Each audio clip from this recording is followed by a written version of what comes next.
Assalamualaikum warahmatullahi wabarakatuh. Saya Andini Rizka Dewani dari kelas 11 IPS 2. Saya Niken Ananda Putri dari kelas 11 IPS 2. Di sini kami akan mempresentasikan materi 4.7 tentang menyajikan hasil analisis fungsi dan peran pajak dalam pembangunan ekonomi. Menjelaskan pengertian pajak. Pajak adalah kontribusi wajib kepada negara yang terutang oleh orang pribadi atau badan yang bersifat memaksa berdasarkan undang-undang dengan tidak mendapatkan imbalan secara langsung dan digunakan untuk keperluan negara bagi sebesar-besarnya kemakmuran rakyat. Fungsi pajak dibagi menjadi 4. 1. Fungsi anggaran. Salah satu tugas utama negara adalah melakukan pembangunan nasional seperti menyediakan fasilitas kesehatan, pendidikan, infrastruktur, dan pelayanan publik lainnya. 2. Fungsi mengatur. Fungsi pajak satu ini mencerminkan kebijakan perekonomian suatu negara.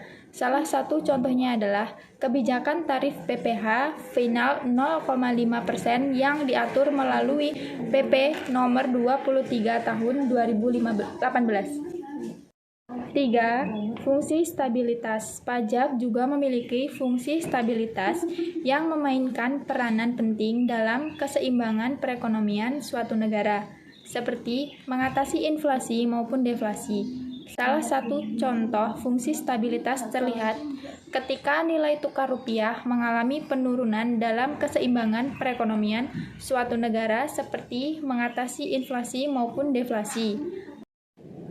4. Fungsi redistribusi pendapatan. Salah satu penjelasan yang sering dikaitkan dengan fungsi redistribusi adalah pemanfaatan pajak untuk membuka lapangan pekerjaan. Peran pajak dibagi menjadi 4. 1. Pajak berperan sebagai anggaran atau penerimaan budgeter. Pajak merupakan salah satu sumber dana bagi keuangan negara yang digunakan pemerintah untuk membiayai pengeluaran serta pembangunan negara. Penerimaan keuangan negara dari sektor perpajakan dimasukkan ke dalam anggaran pendapatan dan belanja negara ke dalam komponen penerimaan dalam negeri. 2. Pajak berperan untuk mengatur regulator. Dalam peran pajak yang kedua ini, pajak digunakan sebagai alat untuk mengatur atau melaksanakan kebijakan pemerintah dalam bidang ekonomi dan sosial. Peran pajak dalam pembangunan ekonomi yang kedua ini merupakan fungsi mengatur yang disebut juga fungsi tambahan dan sebagai pelengkap dari fungsi budgeter, yaitu fungsi di mana pajak dipergunakan pemerintah sebagai alat untuk mencapai tujuan tertentu yang dilaksanakan sesuai kebijakan yang berlaku. 3. Pajak berperan sebagai stabilitas. Peran pajak sebagai penerimaan negara dapat digunakan untuk menstabilkan kondisi perekonomian. Pajak dalam fungsi ini bisa digunakan untuk menstabilkan keuangan. Salah satu caranya adalah dengan mengatur peredaran uang di masyarakat lewat pemungutan dan penggunaan pajak yang lebih efisien dan efektif. Contohnya, kebijakan stabilitas harga yang bertujuan untuk menekan inflasi. 4. Pajak berperan sebagai restribusi pendapatan. Peran pajak dalam pembangunan ekonomi yang terakhir yakni sebagai penerimaan negara dari pajak yang digunakan untuk membiayai pengeluaran dan pembangunan negara sehingga dapat membuka kesempatan kerja untuk meningkatkan pendapatan masyarakat. Pajak dalam pembangunan ekonomi negara dibedakan berdasarkan berbagai pengelompokan, yaitu sebagai berikut. 1. Jenis pajak berdasarkan golongannya. Pajak langsung. Pajak langsung merupakan pajak yang ditanggung oleh pribadi atau sekelompok usaha, wajib pajak dan tidak bisa dibebankan kepada orang atau pihak lain.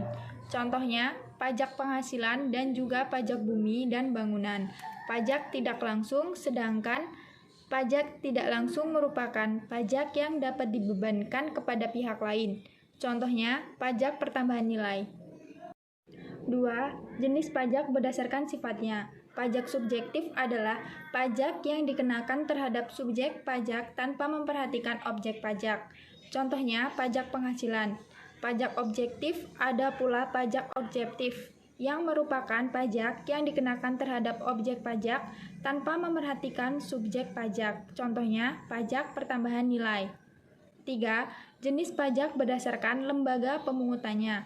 Pajak daerah. Pajak daerah merupakan pajak yang dipungut oleh pemerintah daerah dan digunakan untuk membiayai pengeluaran serta pembangunan daerah. Contohnya, pajak reklame, pajak penerangan jalan, pajak bumi dan bangunan pedesaan dan perkotaan, serta bea perolehan hak atas tanah dan bangunan atau BPHTB. 4. Pajak pusat. Yang terakhir adalah pajak pusat, yang merupakan pajak yang dipungut oleh pemerintah pusat dan digunakan untuk membiayai pengeluaran serta pembangunan negara. Contohnya, pajak penghasilan, pajak pertambahan nilai, bea materai, bea mars, dan atau kepabeanan dan cukai. Asas pemungutan pajak. Asas pemungutan pajak sendiri digunakan sebagai pedoman dalam pembuatan regulasi perpajakan. Secara umum, asas pajak yang digunakan di dunia ada 3, yakni asas tempat tinggal, asas kebangsaan, dan asas sumber.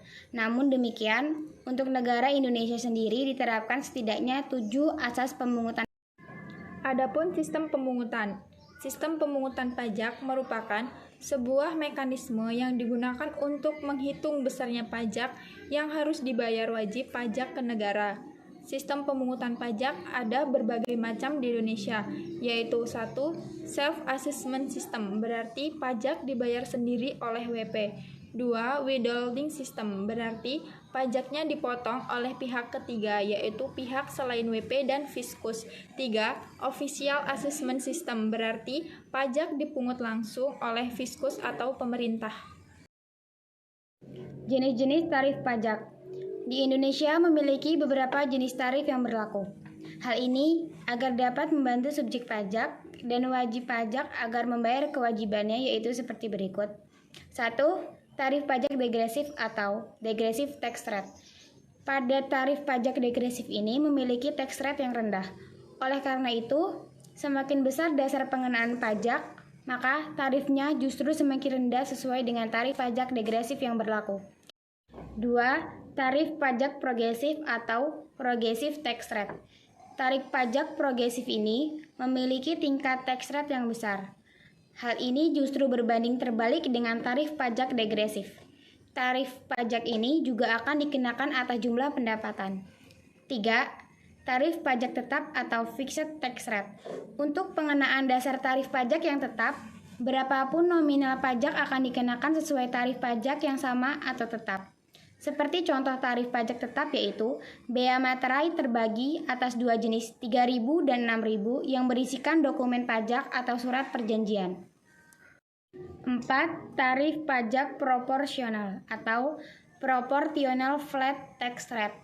Tarif pajak proporsional ini menggunakan persentase tetap pada pengenaan pajak, sehingga walaupun nilai objek pajaknya naik, maka tidak akan mempengaruhi nilai persentase yang akan dibayar. Sekian materi indikator 4.7, kami akhiri. Wassalamualaikum warahmatullahi wabarakatuh.